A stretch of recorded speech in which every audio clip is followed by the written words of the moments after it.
Okay, so good evening, everybody.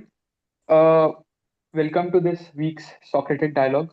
So, before we begin this session, can we please introduce ourselves? Hi everyone, this is Maryada. I'm coach of Team Balance Thinkers. Hello everyone, my name is Shubham Dubey. I am from Team Balance Thinkers. Hello everyone, I'm Fareen from Team Balance Thinker.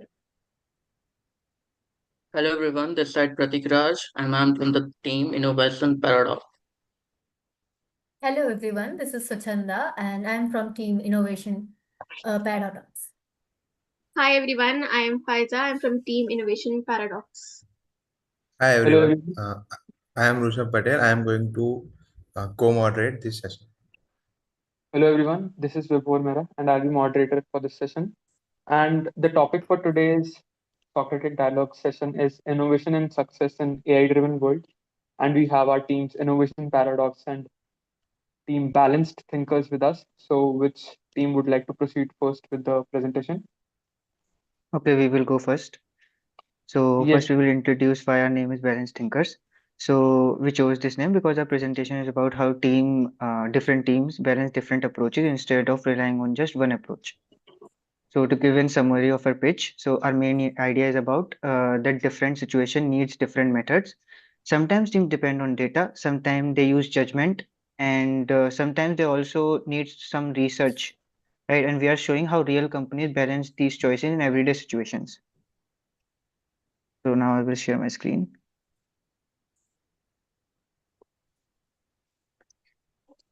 Okay. So in so data helps understand when people are what people are doing today. But when creating something new that is not the data is or isn't always there, that's when companies rely on intuition. Most strong decision comes from using both data for evidence and intuition for new ideas. So let's just take Netflix for example. They uses data to recommend shows, but it still greenlights new content before the data exists. Moving on.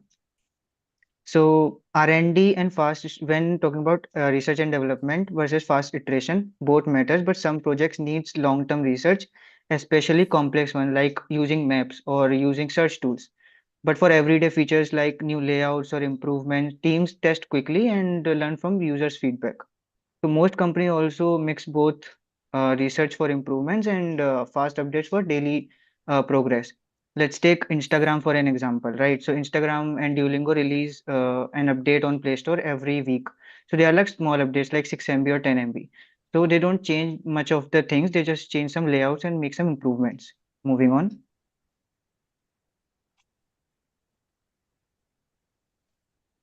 Thank you, Shubham. So talking about speed and quality, going fast helps team move ahead, but rushing can cause mistakes. So we should move quickly, but keep the core product stable and reliable. For example, Facebook moved fast and made mistakes, while Toyota moves slower but keeps quality high. Next slide. Simplicity plus feature overload. This describes about that the product should be simple and it should not be overloaded with a lot of features. For example, we can consider WhatsApp, which started simply with simple messages and which was easy to use, while some phones became confusing due to too many features. Next slide. So, talking about old versus new design thinking, old iPhones use designs that looked like real objects, but while modern apps uses clean, flat icons. So this slides gives a conclusion that old design looked like real objects to feel familiar, while modern designs are clean and simple. Both are useful, and we should choose the style which is trendy to use rather than which is easier for use and not which is trendy or which is fashionable. Thank you. So when it comes to new technology, the technology is only useful if it makes the product easier for the people to use. So we should start with the user problem first and not the technology. And if the new tool genuinely improves the experience, then we can adopt it. But if it adds confusion or friction, then there's no need to use it. So the goal is to keep the product simple and helpful, even when we are using advanced technology. Next slide. A product strategy usually depends on what it offers and who it serves. So, if the product gives extra value, then a premium approach would work. But if it solves basic needs for many people, then the mass market would work better. Whatever we choose, the product and the brand should clearly match that strategy so that the user know what to expect. Next slide. So the overall point is that there is no single perfect approach. Teams need to look at the situation and choose what fits best, whether it's speed, quality, innovation. And good decisions come from having a clear direction and then taking the practical steps to reach it. Thank you. Thank you, Team Balanced Thinkers. Now the question box is open for Team Innovation Paradox.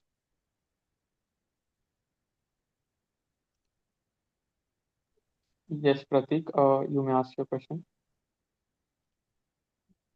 I don't know which side is that.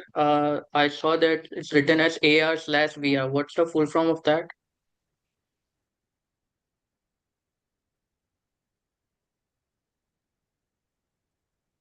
So the Augmented technology. Okay, go ahead. reality Augmented, huh? Virtual. and virtual reality. Could you define like what does that mean? It's like, have you seen when you open a shopping app, you can use a camera and with the camera, you can see how the product would look like in your room or on the wall. That's AR, VR.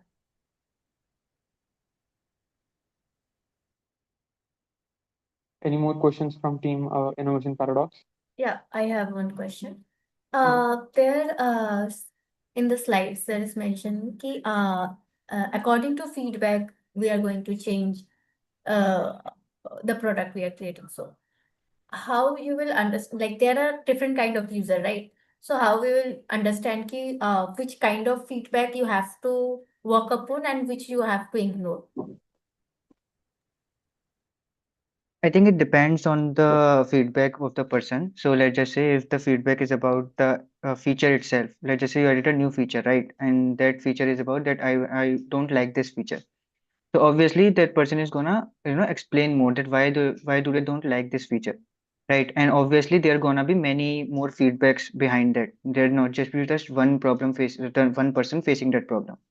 So if we look at the feedbacks and the connect dots between them, we will be able to find the right uh, you know uh, feature or fix to add into our app. Okay. So, on top of that, I have one question. Supposingly think like you created a product thinking a ICP, which is like younger generation, but that similar product might be Facebook or Instagram. That similar product is also used by a older generation. So for older generation, they are thinking in terms of some ease to use this kind of product, where the younger generation is looking forward more AI and all of that.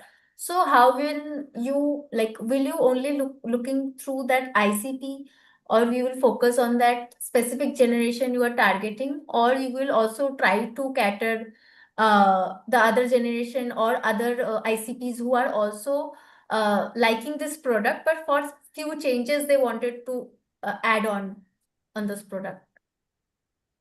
I think that's a good question. So let's just say that old people are not liking or having confusion using that app. So it depends on the app too. So that means they are that the It's UX not of even that. not liking. They are liking few features, but they're Hmm? feeling it's not according to their usage. But they want some updates on it. But there are Mm-hmm. younger generation. They need something different. So will you just focus on that particular ICP, or you will also try to cater those who are also Like interested in your Suchanda, product but need you want some? to Huh. Suchanda, you want to ask like whether the other team will cater about the niche or will they cover up the masses? Exactly. Is that right? Right? Yeah. So the features also depends on the how important is it, right? How large is, like, it will be useful or not for the people. So if let's just say there are many people using that product, right? And that product is, that feature is very important related to that app's purpose, or that product's purpose. So obviously that will be add. So, but if you just come to an, daily TOC app and you ask that I want a YouTube video feature here, so that you can't add because it's a different purpose, right? So the features also decide on the product you are developing. Are you satisfied with the answer, team Hmm. Yes, innovation? yes. Yes. Any more questions? A follow-up question. Hmm. Yes, Pratik. Like, how do you know that if your product is a premium one or the mass market one? Like, how do you decide it? Like, it's a premium one or the mass market one?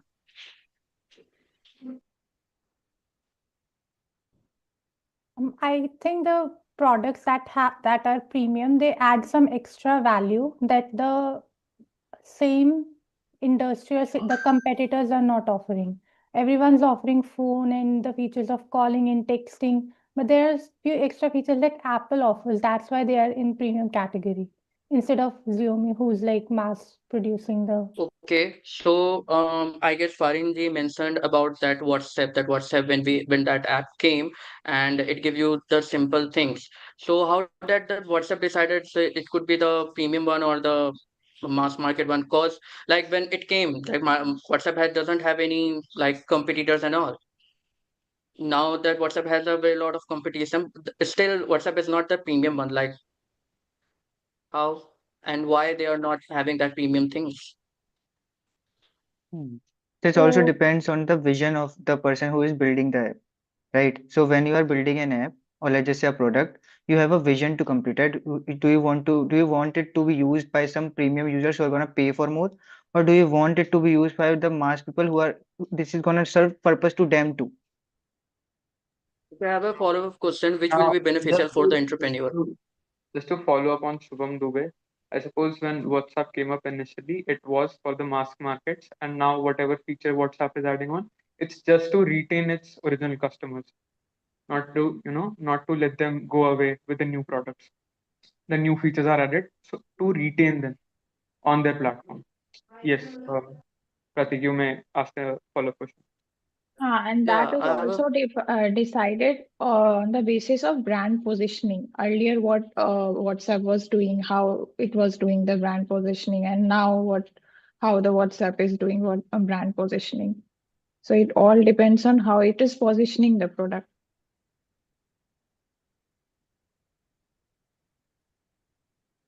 okay. I have a two follow-up questions. First one is that what will be the beneficial for like could be the beneficial for the mass market one or the premium one? And the second one, you told that it will be the brand positioning. How would you decide if you are the entrepreneur? How would you decide your app is like it will be the brand positioning or not? How would you decide? How can you please rephrase it once? The question. How I will You decide? you mentioned that it could it's depend upon the brand positioning. What are the Hmm. parameters of the brand positioning? So pricing will be different. Suppose if I'll caters to premium, so I'll place the product at higher prices. And if I'll caters to the mass market, I will focus on low income groups. Suppose shampoo sachet, they in 1 rupees, 2 rupees, they caters to the mass people. So likewise, the positioning can be done, and it is done on the basis of research. A research R&D will be done, and who will be the target customer and what is the income group. So on the basis of that, we can I do have a very positioning. follow-up question regarding that. So while having that brand positioning, what did you prefer more, like speed or the quality? Both. That's what I said in the slide. Speed and quality both should be balanced. If we are moving too fast, we are compromising on quality, and if we are introducing all the quality features, we are compromising on the speed. So both should be stable. Okay, I'm done with my questions. Okay. Anyone else Okay. from Team Innovation Any Paradox would like to ask some question? You Yeah, said कि like, yeah, carry on, Faisal. so I'd like to ask, you mentioned R&D and fast iteration. So how do you decide when to do deep R&D and when to build fast?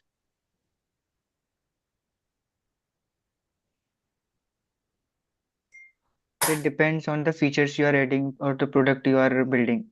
So let's just say you are building a complex feature that needs to be done some research with the peoples, and if it needs to be added or not, right? So then you will do some research with people, getting feedbacks by everyone, then add that feature, right?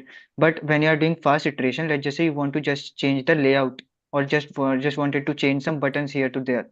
So then you will do fast iteration, like Instagram did. They changed their reel section to search button. Then they again changed it to reel button. Why? Because they wanted to see that how will people react.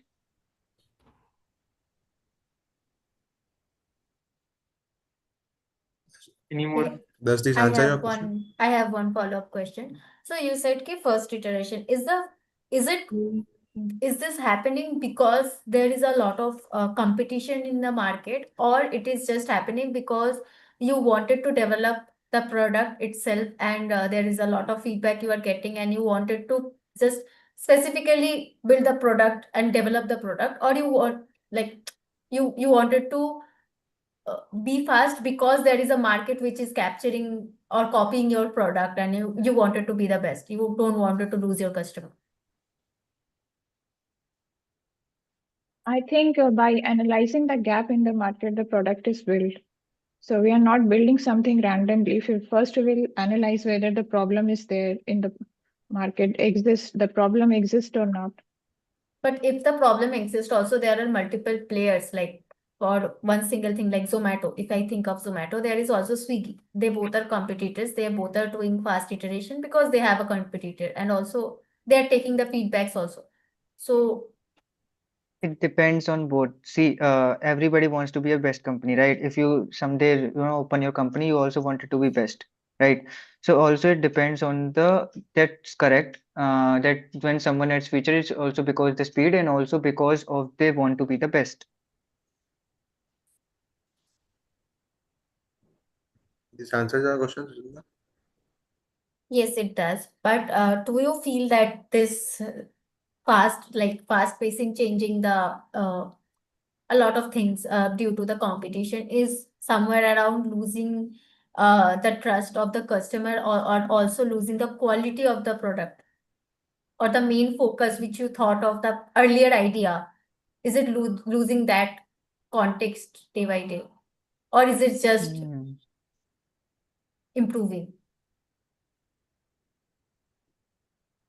Hmm. I think the fast experimentation shouldn't be done for features that would have major impact. And even though there are experiments that could be done for them also, there should be a stop turn, you can say, that you can apply, that if this doesn't happen, then we'll change it. We'll make sure that the losses or the negative effect wouldn't impact the company.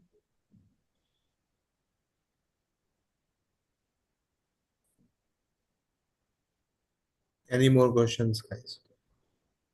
I just have one last question. It's a silly one, but I just want to know your perspective.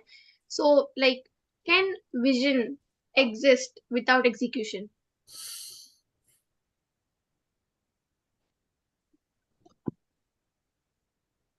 Uh, so when it comes to vision, I think that vision translates to ideas, and ideas do exist without execution.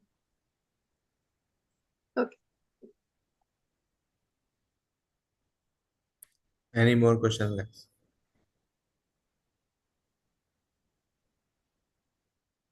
No, then we can move to the pitch of team innovation paradox.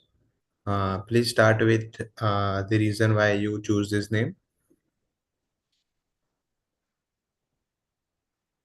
uh Rishabh, you can So, start sharing the screen on this. Okay.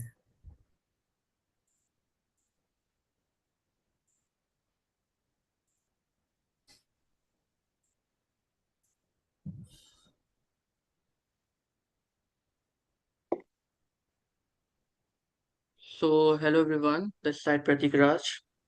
So I just wanted to let you know that my team name is Innovation Paradox. Actually, I wanted to know the reason behind that. Actually, this whole PDF keeps showing how real innovation happens in the push and pull between the two good and the different choices, like the simplicity versus the overload, the speed versus the quality, and above all that, like this name actually captures that constant back and forth what every team deals with. And if I talk about the summary of my pitch, so it shows that innovation isn't about the picking the right approach. It's always about the balancing what feels right with when the data stays and like moving fast while still protecting the quality. And can we move to the second slide? Yeah, thank you. So like when we are moving fast, like moving fast when you want to grow, setting early versions, automated or featured to quickly validate the idea, but maintaining the high quality wherever trust is essential, especially in reliability, payments, verification, or anything involving user data. Speed is most useful for testing and service level experiments, not for the core systems that must stay stable. Like gradual rollouts help you to balance both by the realizing updates in the stages and improving the experience without risking the system's backbone. Third slide.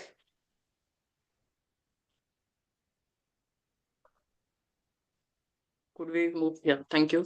Yeah, if I talk about the innovation paradox, it basically describes the tension every modern team faces. You need to be bold, new ideas to grow, yet those same ideas can disrupt your stability, workflows, or you can say the existing systems. It's always the puzzle of moving fast without the breaking the trust and experimenting while still protecting what already works and also balancing creativity while with the discipline.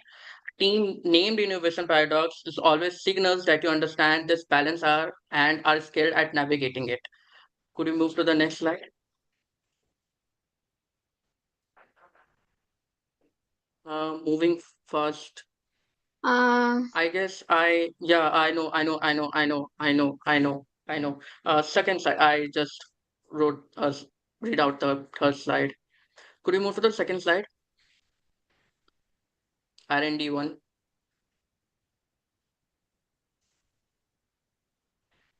Yeah, thank you. Here, what I talk about the R&D, if it builds the deep tech foundation you need, much like investing time to create the strong backhand before the scaling any automation. I guess fast iteration then helps teams learn quickly by launching the simpler, smaller automated flows and watching how the user's team behave. Over to you, Faizaji. Okay, so when we build automated systems, simplicity becomes our biggest advantage. Like a clean flow helps users trust the automation and understand each step. But when we add too many features, the system becomes confusing instead of helpful. So every feature we add must actually reduce the effort of the user, not increase it. So every feature should be easily understandable. Yeah, wait on that slide, Rishabh. So yeah, we can use design principles like skeuomorphism in our products. So these familiar visuals helps people feel safe, especially when using automated systems. Flat design is simple and modern, which works better for dashboards. So when we mix the familiar skeuomorphic feel with clean flat design, our systems look simple, modern, and easy to trust.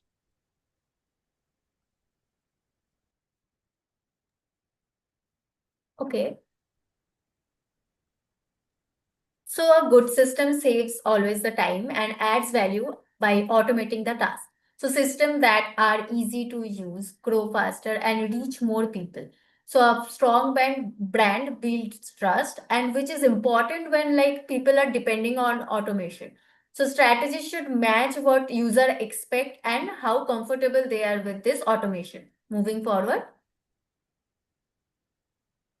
So visionary leaders create system ideas that solves real user problems. It it involves like innovate by the building and improving automation together. Vision sets the direction for what the system should achieve, and success happens when bold ideas turn into simple and fast, like usable system workflows. Thank you so much. Yeah, thank you, Team Innovation Paradox. Uh, and now the question box is open for Team Balance Thinkers.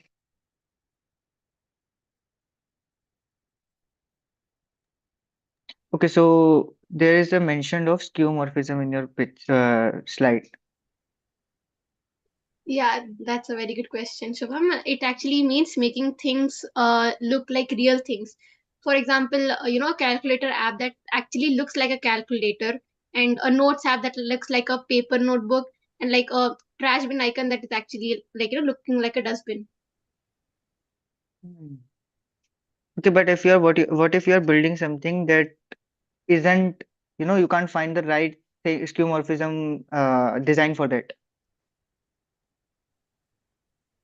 See, when we are using the skeuomorphism term, no, we are not. It's that extra rocket science term. It's basically you are adding the shadow thing over the layout, right? So when you are adding the shadow thing over the different layouts, no, you are having that like feeling that it's a live, like 3D model.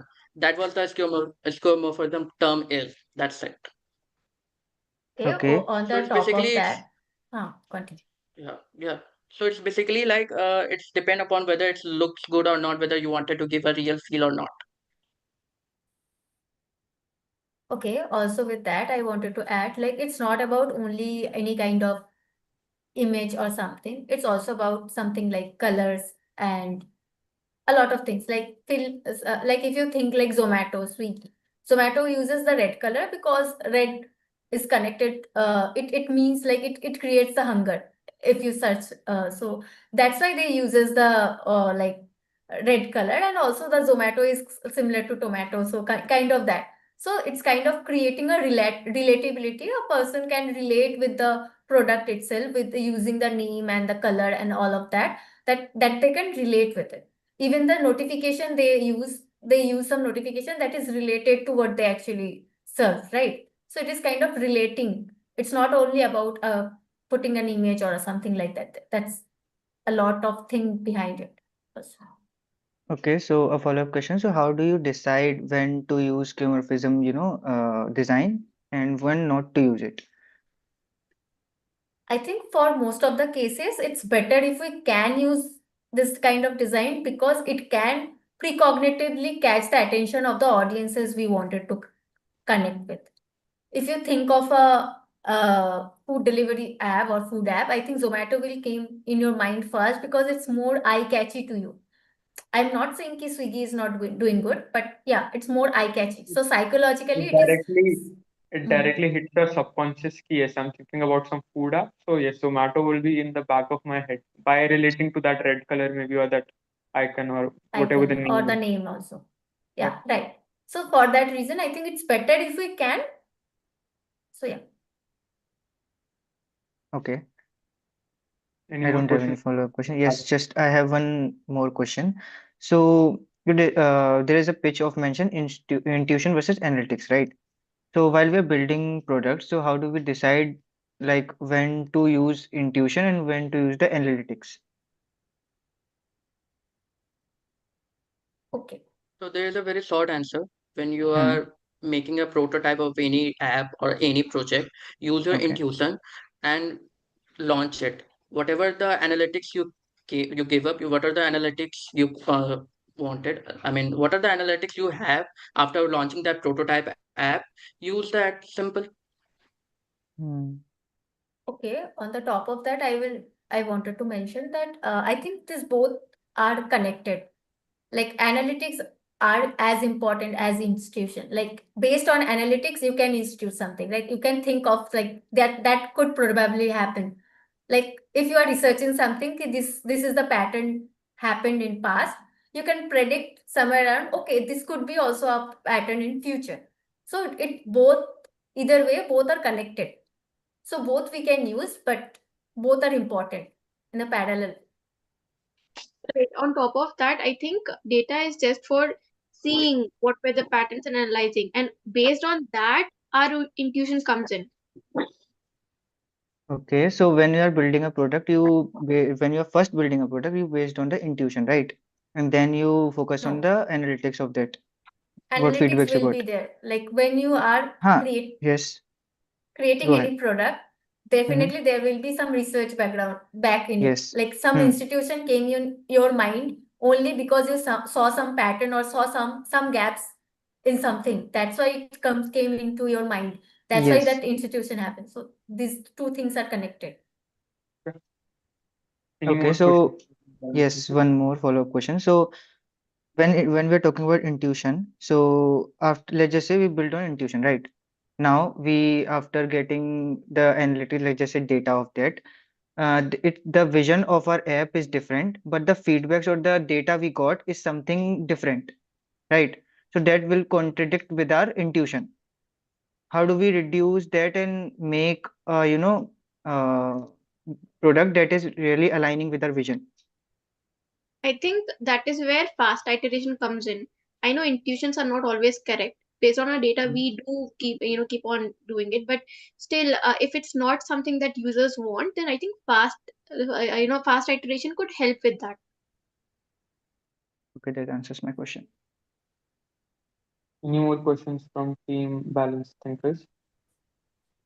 So I have one question. Last slide was about vision.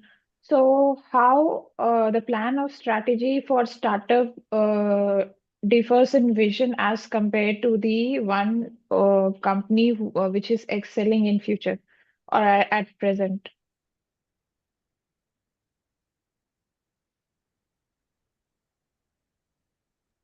Can you rephrase the question Question. again? Okay. So what is the difference in vision for the startups or what is their plan of strategy? Uh, and what is the plan of strategy and vision for the company which is already excelling at present and will excel in the future?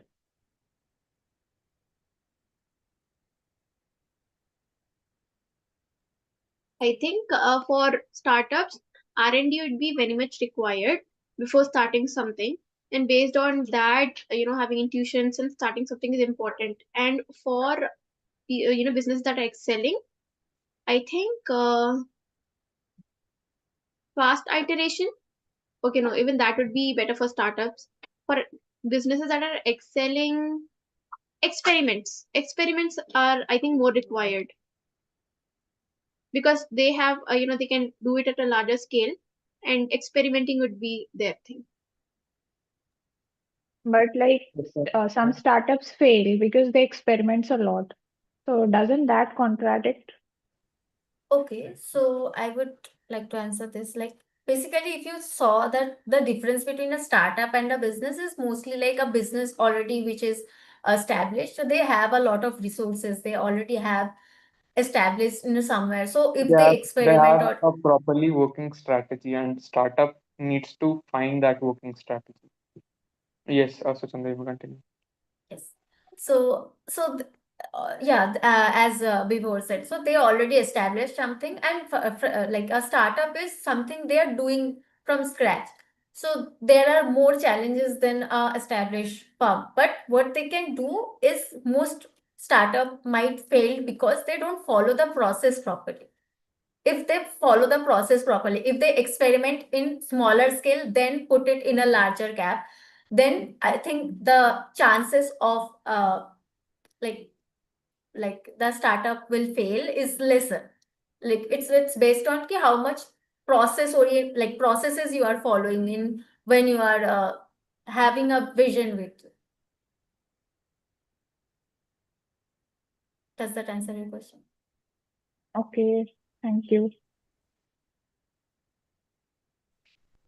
Any Any more more questions from questions? team balance thinkers? Yes.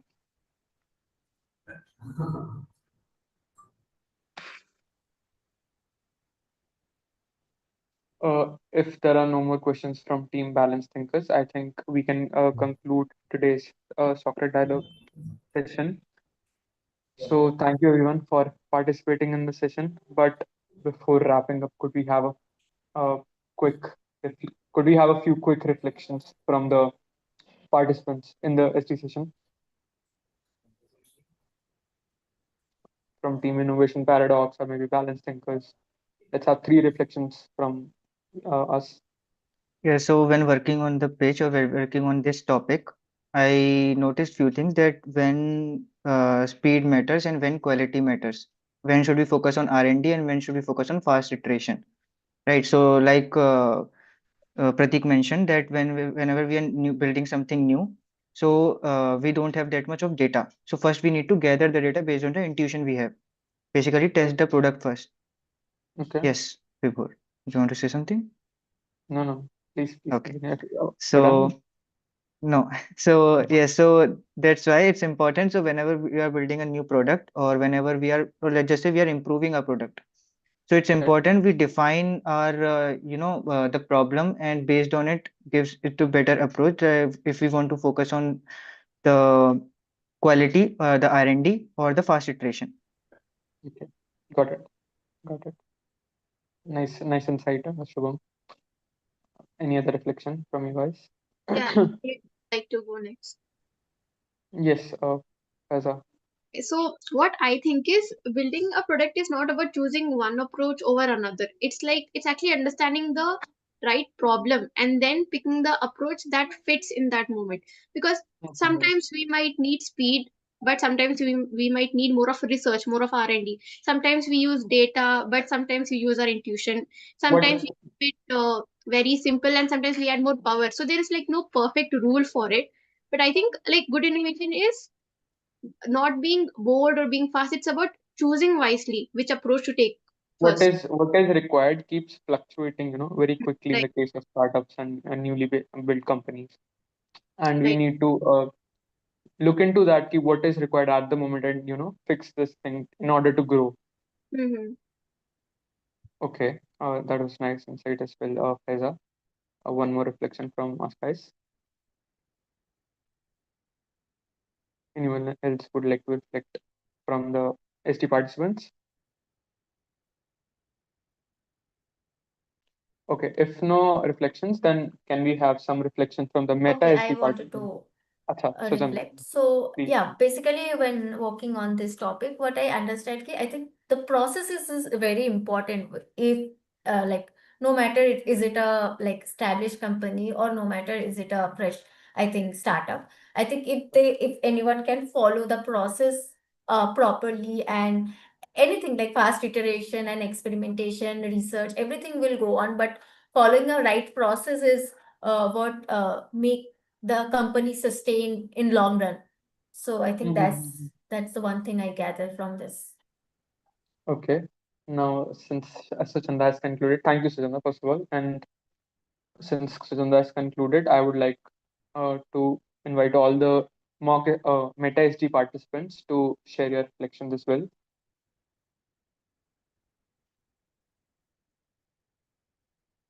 Let's have 3 or 4 more reflections. All the Meta SD participants, can we have some reflections, please? Anyone? Any one of you guys? No reflections for today?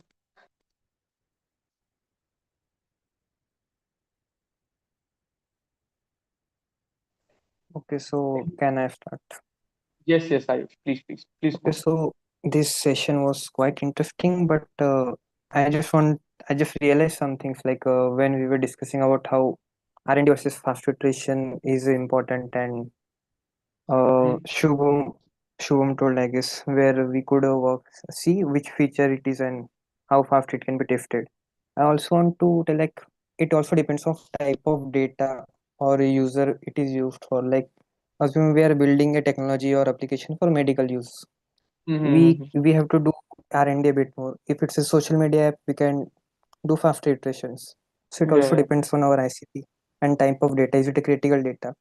So apart What from that, kind of another thing what is kind of resources we are having available, or what is going on in the market also, like, is dependent on this very well, because multiple resources are there on maybe the social media thing, but when we tap into the maybe the medical line, the strategy is a bit harder to dive into, because medical thing is not already cracked by a lot of people. We have to get the thing straight, which niche we are going in, or what we are handling at the very first place.